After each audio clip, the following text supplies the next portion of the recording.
Bom dia, boa tarde, boa noite. Essa é uma transcrição em português do podcast Revolution Now de Peter Joseph. É um pouco mais de informação para dividir, muita informação para dividir com o grupo ou quem queira ouvir.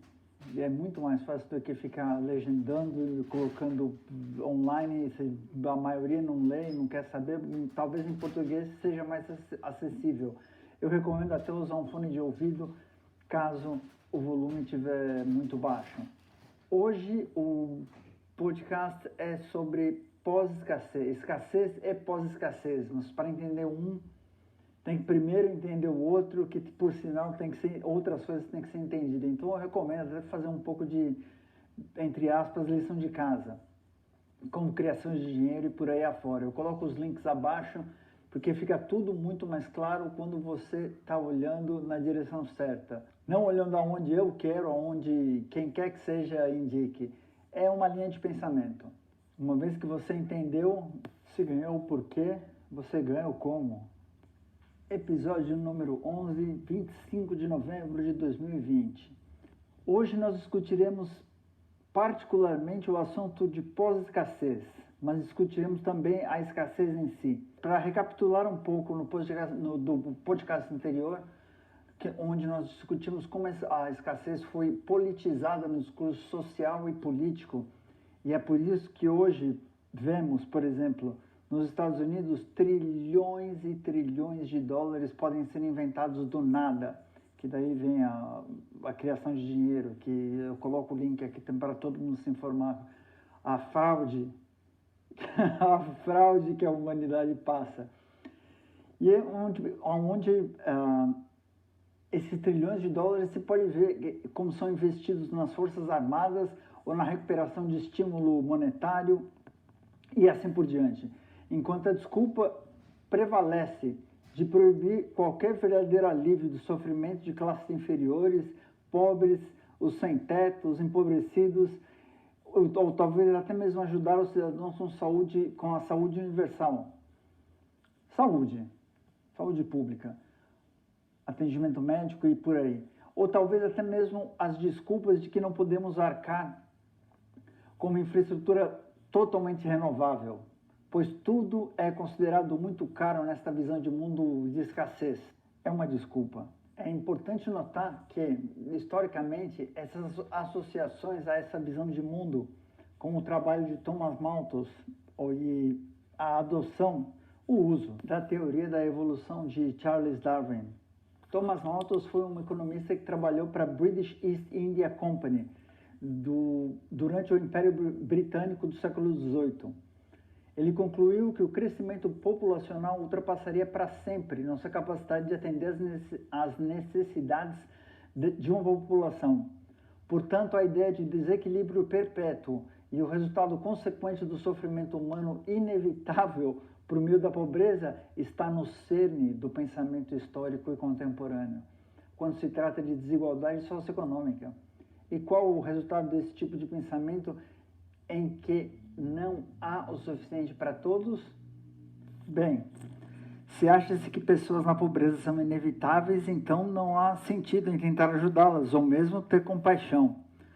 Malthus deixou esses pontos bem claros em seus escritos, que os pobres são inevitáveis, então por que nos importar? Então você combina isso com a errônea interpretação da teoria da evolução de Darwin e a famosa frase sobrevivência do mais apto ou do mais forte, que foi transformada em uma ideia de competição social por outros teóricos, implicando que o conflito entre as pessoas não era apenas uma condição básica, apenas o mais forte ou mais apto prevaleceria. Portanto, implica que os maiores, os mais agressivos, os mais dominantes, os mais estrategicamente bem-sucedidos no sentido competitivo são os que passarão seus genes adiante. E, obviamente, não é isso que a noção de Darwin de mais apto significou. A colaboração é tão importante para a evolução humana quanto a competição. Mais pode ser dito sobre o assunto, lógico, mas eu não vou seguir esse caminho hoje. Mas comento que no novo filme Inter-Reflections foi cunhado o termo o mandato malthusiano. No enredo, O protagonista passa a entender que o antagonista, o chefe da agência fictícia de inteligência global, promove secretamente um programa que limita estrategicamente o apoio aos pobres, dados demográficos e regiões do mundo, facilitando a morte mais rápida desses seres humanos simplesmente por não intervir. O mandato malthusiano diz que o mercado, e somente o mercado, sem qualquer interferência governamental, é o que determina a vida neste planeta. A inspiração para essa ideia veio do filme Network, onde o personagem CEO corporativo diz em uma cena: "Você se intrometeu com as forças primordiais da natureza, Mr. Bill", e fecha aspas. E por mais absurdo que seja toda essa cena, ela atinge o cerne do comentário darwinista social, que é muito, muito importante. Como falamos antes, a economia de livre mercado se baseia na ideia de autorregulação, que obviamente não funciona e é impossível sem intervenção governamental ou intervenção por gestão, sendo um pouco mais preciso. E, portanto, essa ideia de Deus do dinheiro ou Deus do mercado é um ótimo gesto. O Deus do mercado determina o que vai acontecer nesse mundo. É o dinheiro, ponto. Esse é o lema de um número fantasticamente grande de pessoas no mundo de hoje que ainda acreditam que o capitalismo seja um sistema puro. Embora eu devo admitir que seja bem assustador desde o Covid-19, devido ao fato de ter afetado desproporcionalmente pessoas negras e as populações de baixa renda em geral, tanto doméstica quanto internacionalmente. Mais uma vez, apenas mostra o desequilíbrio inerente a este sistema e como a violência estrutural e o racismo estrutural, por padrão, quando se trata de saúde pública, continuam a se desdobrar. Sistematicamente, um grande número de pessoas de baixa renda, sofrerão de forma desproporcional. E da mesma forma, se confiarmos nessa corrida para uma vacina, que provavelmente não haverá problema, mas é uma ação sem precedentes para produzir um item muito complicado, muito rapidamente, sem precedentes. Mas se tudo funcionar como planejado, tenha certeza de que países pobres e os demográficos mais pobres serão os últimos a recebê-la, agravando ainda mais a implicação do mandato malthusiano, o desaparecimento da classe baixa. Pense nisso. Portanto, cobrimos a escassez e como foi politizada. Agora vamos pensar em como ela foi transformada em arma. Da manipulação psicológica para fazê-los sentirem que estão perdendo algo e, portanto, precisam sair correndo e comprar algum produto porque é novo ou em oferta, ou por tempo limitado, ou por uma edição especial, ou apenas por convite, ou em quantidade limitada, ou preço baixo enquanto estiver no estoque, ou liquidação. As companhias aéreas e os hotéis, quando você entra online, dizem: restam apenas alguns lugares no avião, ou restam apenas alguns quartos. Obviamente, no mundo proprietário, é tudo uma bagunça. Certos videogames funcionam apenas em certas plataformas, algumas peças só funcionam com determinados carros, não há padronização estratégica de nada. Porque se as pessoas compartilhassem conhecimento, desenvolvessem ideias e bens em conjunto, usando interconectadamente essa eficiência, isso reduziria profundamente os ângulos de exploração exigidos por um sistema econômico baseado na escassez, conhecido como capitalismo. Portanto, a escassez é a base do ângulo fundamental das economias de mercado. O engodo, se preferirem. Uma vez que não há relação real científica com recursos terrestres, no sentido de medidas verdadeiras de procura e oferta, e uma vez que não há relação real com o valor do trabalho, no sentido da teoria do valor do trabalho da economia clássica, a sociedade inteira opera em um estado de insuficiência eterna, de escassez eterna. É certeza que já falei sobre obsolescência planejada e a sua parceira, obsolescência intrínseca, no passado. Então não vou entrar em detalhes aqui. Se você estiver familiarizado com o cartel das lâmpadas da Philips, que é o exemplo histórico, provavelmente o exemplo histórico mais notável de obsolescência planejada. Porém, embora a obsolescência planejada possa facilmente ser vista historicamente como tendo componentes criminosos, uma espécie de conspiração, não é assim que a maioria das pessoas pensam a respeito. Técnicos e executivos de diretoria criam estratégias consistentemente sobre como obter compras repetidas, como fazer as pessoas comprarem repetidamente. É simplesmente parte do planejamento, da munição. A Apple teve que pagar cerca de 100 milhões de dólares recentemente por desacelerar deliberadamente sua própria tecnologia. Na verdade, conheço pessoas na indústria da tecnologia e a sugestão mais repetida que ouço quando se trata de usar o seu hardware é a de não atualizar seu software nunca, porque as atualizações de software são fundamentalmente destrutivas. O que faz sentido, porque continuam desenvolvendo as atualizações para fazer as configurações anteriores de hardware obsoletas. E eles se escondem por trás disso. Muito da obsolescência planejada se esconde por trás da ideia de progresso tecnológico. Vai vendo. Portanto, a obsolescência planejada não é uma obscura conspiração corporativa. Fica público para todos verem, se prestam atenção e conhecem a dinâmica. Mas nem vou tocar em outros elementos relacionados a esse assunto, como, por exemplo, empresas de roupas que queimam roupas velhas no valor de milhões de dólares para que possam retirar do estoque, o estoque e abrir caminho para coisas novas. Como é o caso da empresa Burberry, que destruiu mais de 35 milhões de dólares em produtos para não vender barato. Pensa nisso. Agora, muito pior, na verdade, é o fenômeno da obsolescência intrínseca. Essa é a obsolescência inerente aos produtos finais criados, que são inevitavelmente menos eficientes do que é possível devido à natureza da dinâmica competitiva e do próprio sistema. Todos nós conhecemos a frase que no capitalismo almeja-se criar os melhores bens possíveis com os preços mais baixos possíveis, o que obviamente não produz o melhor possível de nada, porque os preços não são um sistema regulador adequado para a eficiência tecnológica ou científica. Se negarmos deliberadamente a eficiência em nossa produção das coisas devido ao sistema econômico, temos, portanto, a obsolescência sistêmica ou intrínseca embutida. Em outras palavras, a eficiência que usamos não é nem remotamente otimizada. Quer dizer, olha a incorporação de plásticos, veja o que isso nos causou. Houve uma época em que as pessoas viviam sem as necessidades de plásticos e plásticos de araque, que fazem mal à saúde, por todos os lugares. E o padrão de vida não era muito diferente. Infelizmente, tornou-se muito mais econômico não usar vidro e outras coisas que podiam ser reutilizadas e recicladas de várias maneiras diferentes. Como o homem do leite, por exemplo, que pegava e entregava e recolhia as garrafas de leite de volta, as garrafinhas de vidro.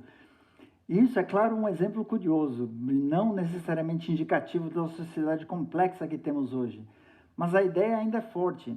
A reutilização, a economia circular, não desenvolver polímeros que acabam no oceano e assim por diante.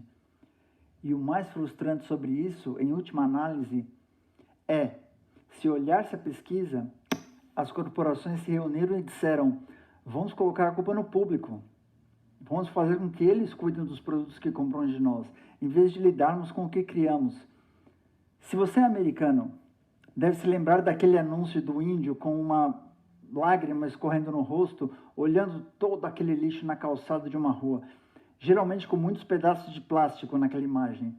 E parece que esse tipo de comercial é uma expressão ativista, apresentada por uma ONG ou uma organização sem fins lucrativos. Mas não.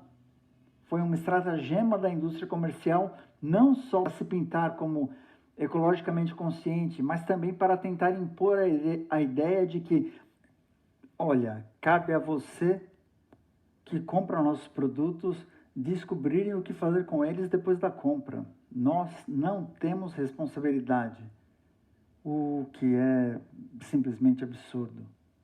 Deixando tudo isso de lado, quando se trata de obsolescência intrínseca, é preciso olhar o sistema industrial inteiro e julgá-lo por sua eficiência. Conforme declarado no podcast anterior, o verdadeiro design inteligente é incorporado.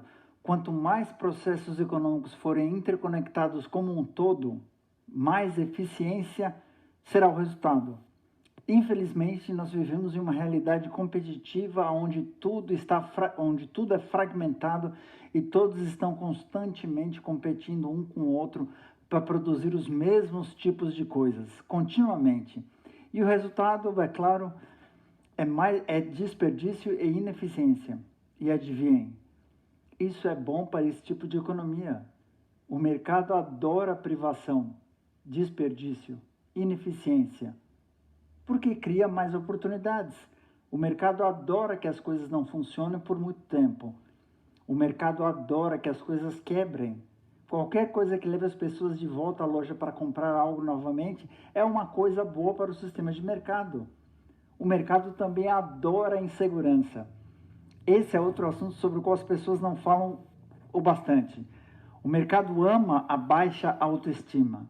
Qualquer coisa que faça com que as pessoas comprem coisas para se sentirem melhor sobre si mesmas, nessa realidade social em que vivemos, enquanto as pessoas tentam manobrar para ficar no mesmo nível que os vizinhos e assim por diante, para manter o nível. De qualquer forma, tangentes à parte, o sistema de mercado é baseado na deficiência. Baseia-se em restrição artificial.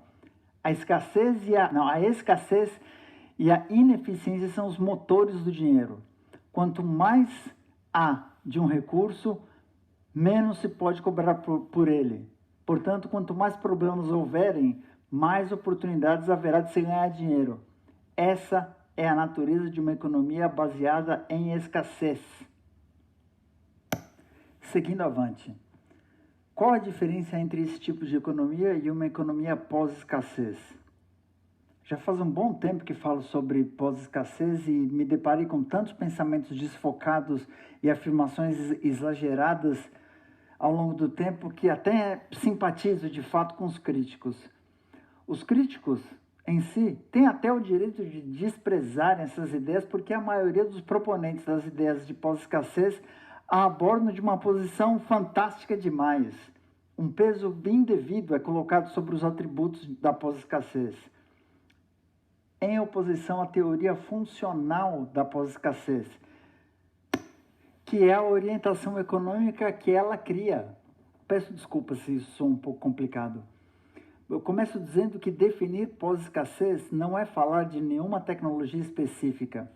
Definir pós-escassez não significa que haverá uma abundância universal de tudo, como se alguém pudesse estalar os dedos e todos tivessem acesso a qualquer coisa imaginável, como o replicador do Star Trek.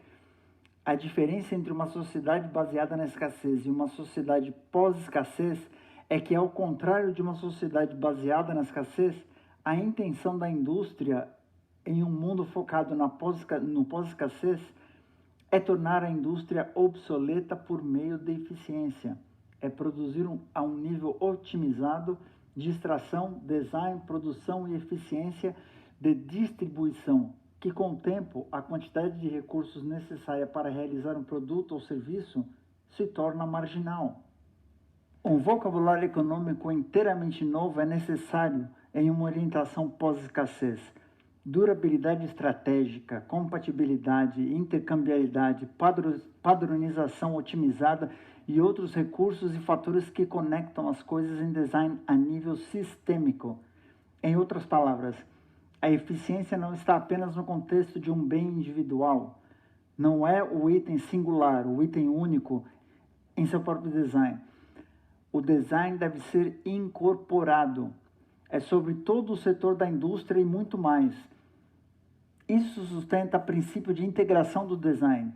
E para criar eficiência verdadeira, se necessita de integração verdadeira. Quanto mais integrada torna-se a indústria, mais eficiente ela é.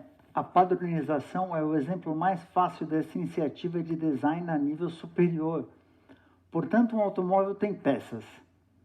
Embora elas possam ser propriedades do carro, sem consideração por outros modelos de design na indústria, ou se padroniza o máximo possível. Então, quando alguém traz seu carro para ser consertado, nada precisa ser pedido.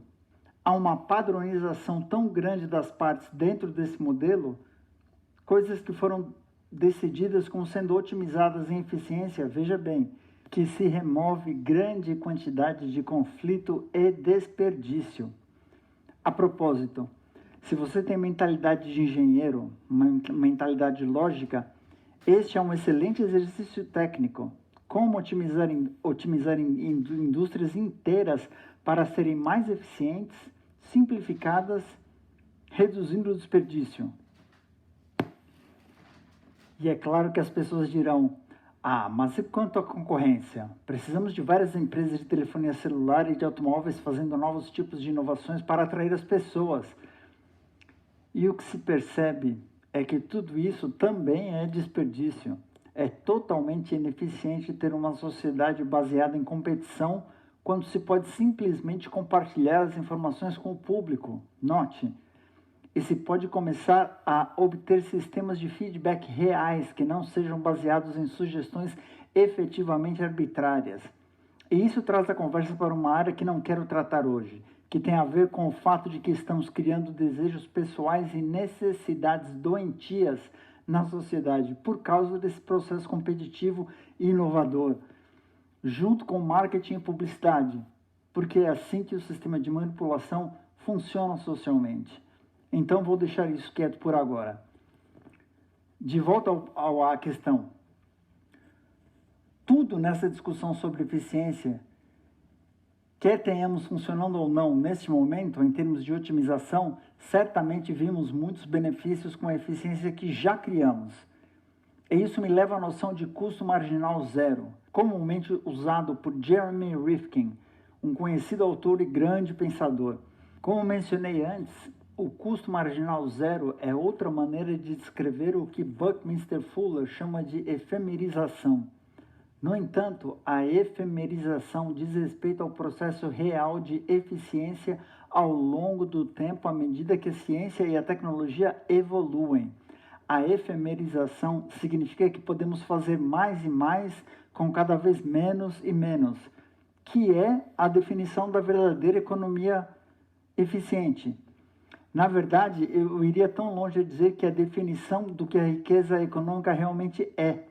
A riqueza é um processo, não um resultado. Portanto, em contraste, a frase custo marginal zero coloca a efemerização no contexto do sistema de mercado, sendo a conexão quanto mais eficiente, menor o preço.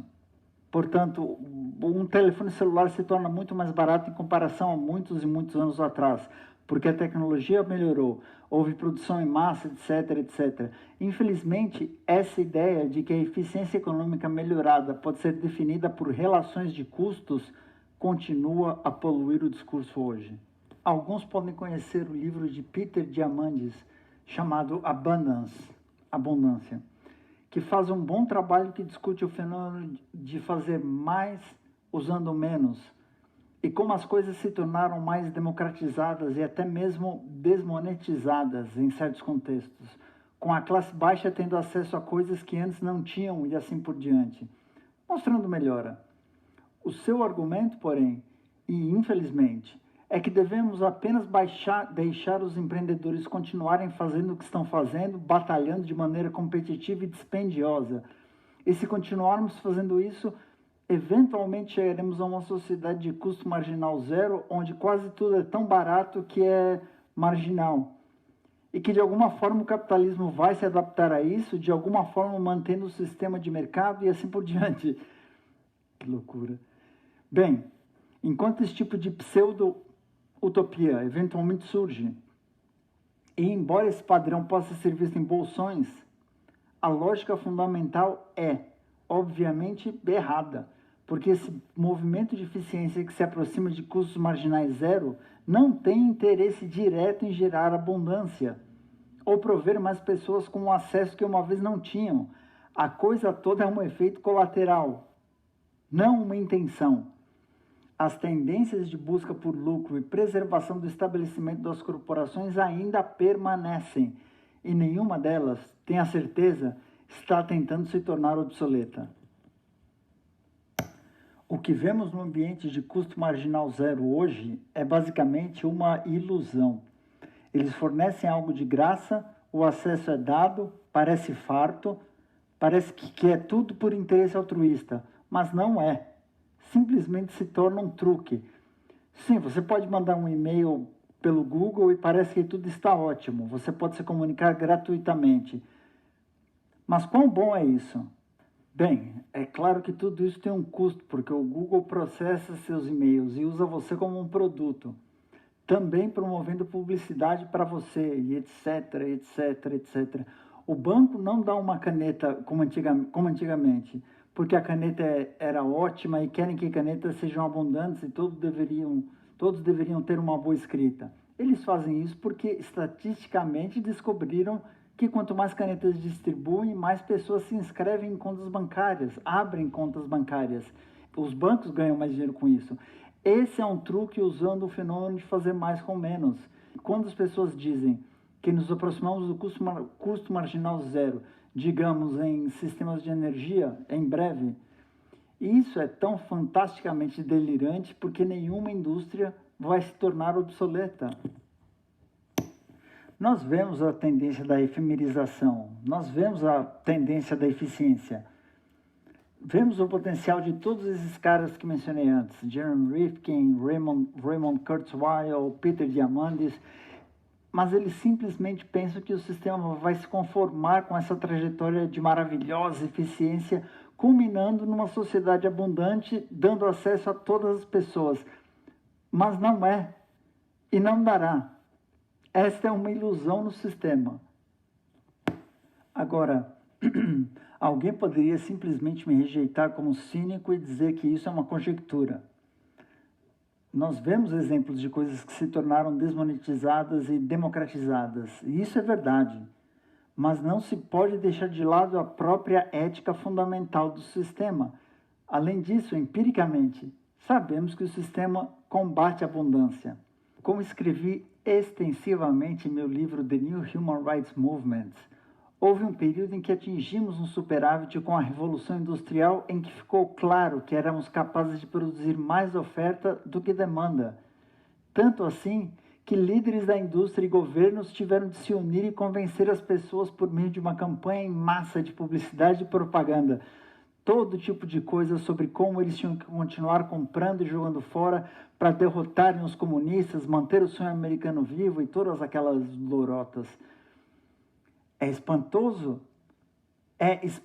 a rejeição da ideia de tentar encontrar o equilíbrio com as necessidades e desejos humanos na indústria. Em 1929, Charles F. Kettering, um famoso industrialista, escreveu um artigo intitulado Manter o consumidor insatisfeito.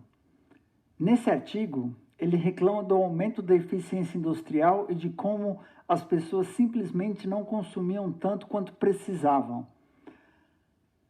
A forma como ele argumenta é para dizer que se trata de progresso em geral, não tanto da necessidade de repetir compras, embora ele também destaque isso. Ele afirma, usando o contexto da produção de automóveis, abre aspas, nós, como fabricantes, devemos oferecer essas melhorias depois que forem consideradas capazes de melhorias. O público compra e descarta o que tem. A lei da economia e da produção em massa entra aqui. Nós somos autorizados a produzir carros em grande volume porque há um mercado para eles. Se os proprietários de automóveis não descartarem seus carros para uma compra mais baixa, eles teriam que usá-los até quebrarem, com um consequente tremendo corte na demanda anual por automóveis. um certo aumento nos custos de produção e o repasse natural desses custos para o comprador. Se todos estiverem satisfeitos, ninguém compraria o novo porque ninguém iria querer. O minério não seria extraído, a madeira não seria cortada. Quase imediatamente tempos difíceis pairariam sobre nós. Se deve aceitar essa insatisfação razoável com o que se tem e comprar a coisa nova, ou aceitar tempos difíceis. Você pode escolher. Fecha aspas.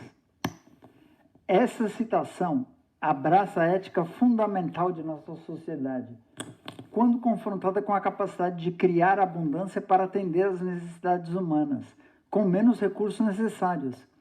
Ao invés disso, a indústria compensou isso aumentando o consumo, forçando um tipo de ética sobre a cultura para manter o máximo de dinheiro possível circulando.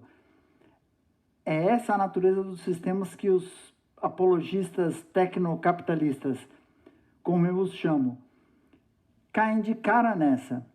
Não se pode ter um fim abundante, pós-escassez, ou um fim de custo marginal zero em um sistema econômico que é explicitamente baseado em escassez como função exploradora. E dizer que vamos simplesmente evoluir disso e que haverá uma transformação natural do sistema também é totalmente ingênuo. Como mencionei antes, sustentabilidade, eficiência e conservação são inimigos de nosso sistema econômico atual. E as fortalezas permanecerão. Sim, poderíamos ter energia de custo marginal zero neste planeta a esse ponto, usando energias renováveis. A indústria do petróleo, porém, não permite, com seus tentáculos nos principais governos e além. O capitalismo continuará a produzir uma tendência grupal mafiosa de dominação. E não se anulará essa tendência com a lenta eficiência emocional de custo marginal zero, supondo que vamos erradicar essas instituições e grupos importantes por causa dessa tendência. A tendência continuará a ser sufocada, é o que quero dizer. Na verdade, se estivéssemos realmente a caminho de um capitalismo em direção a uma abundância pós-escassez de custo marginal zero, já teríamos visto vastas camadas de necessidades humanas sendo atendidas durante o processo. Já teria acontecido. Já teríamos visto transporte gratuito, já pelo menos nas nações ricas. Já teríamos visto comida totalmente grátis, já teríamos visto custos marginais zero atingirem telecomunicações e outras tecnologias de serviços públicos essenciais. Mas não vemos isso. Vemos uma pequena redução de custos em alguns contextos e um crescimento contínuo de preços na maioria dos contextos. Os telefones celulares, em grande maioria vinculados à lei de Moore, ficaram mais baratos na última década? Não, não ficaram. E os automóveis em geral? Eles ficaram mais baratos desde a era industrial em massa? Não, não ficaram, comparados à renda. Mas pelo menos está sendo reconhecido. Pelo menos vemos a tendência de eficiência e ela está sendo discutida, mesmo que não seja discutida no contexto certo ou com o foco certo. Agora, como comentei anteriormente, e como um ponto secundário aqui, é importante que as pessoas aprendam a falar sobre pós-escassez sem serem vítimas da armadilha tecnológica. A busca pela escassez nada tem a ver com um tipo particular de tecnologia. Eu vejo isso como o tempo todo. As pessoas estão em podcasts, programas de rádio, entrevistas, escrevem livros e falam mais da tecnologia do que do processo de aumentar a eficiência. A tecnologia sempre mudará. Há ótimas informações a serem encontradas na lógica integrativa de impressoras 3D e sistemas automatizados industriais, redes automatizadas industriais, redes de transporte e todas essas coisas pós-escassez que as pessoas falam. Mas é importante lembrar que o foco não é a tecnologia, é sobre a transformação. E o mais importante, é sobre como projetamos nosso sistema econômico como um todo para abraçar o aumento da efemerização, de fazer mais com menos, não combatê-la, que é o que fazemos agora. Deixando isso de lado, para esclarecer a efemerização em um sentido contemporâneo, Nós estamos lidando com a ascensão e o valor exponencial da tecnologia da informação. Tecnologia da informação. Como sabemos, o chip do seu telefone celular é muitas vezes mais poderoso do que o computador mais caro de 50 anos atrás. No entanto, dentro dessa evolução do poder de processamento, também temos a capacidade de computar outros fenômenos com a ferramenta. Me desculpem se isso soa um pouco complicado de explicar, mas o ponto é que se você pegar um conjunto de dados que compreende o design ou o interesse em resolver um problema e usar o estado exponencial da tecnologia da informação por meio do poder do computador, ou seja, deixando o computador entender qual é o problema como uma ferramenta.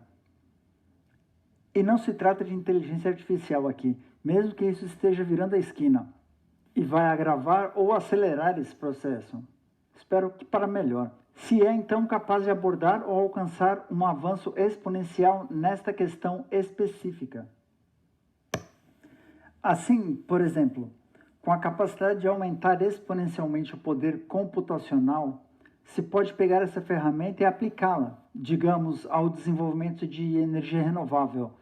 E se feito corretamente, como já vimos até certo ponto, essa capacidade de calcular, essa capacidade de utilizar o avanço dessa capacidade de processamento irá naturalmente aumentar a velocidade do desenvolvimento de energia renovável. Espero que esteja claro. A questão final se resume a: que tipo de ambiente será propício a esse desenvolvimento? Esse vibrante avanço de eficiência para permitir um custo marginal zero ou, esqueça da parte de custo, uma abundância geral pós-escassez. Isso novamente não é um estado, é uma trajetória que será definida pelos métodos que utilizamos. Agora, a última coisa que quero falar nesse podcast, mudando a marcha, é apenas para refletir sobre a história desse tipo de pensamento e as figuras que surgiram. A maioria dos ouvintes provavelmente está familiarizada com o Projeto Vênus, Jacques Fresco, Buckminster Fuller e pessoas de que falei antes, Richard Weil, Peter Diamandis, Jeremy Rifkin e uma série de outros contemporâneos que participam dessa conversa. Mas do ponto de vista acadêmico, onde podemos encontrar a primeira origem desse tipo de pensamento na literatura documentada?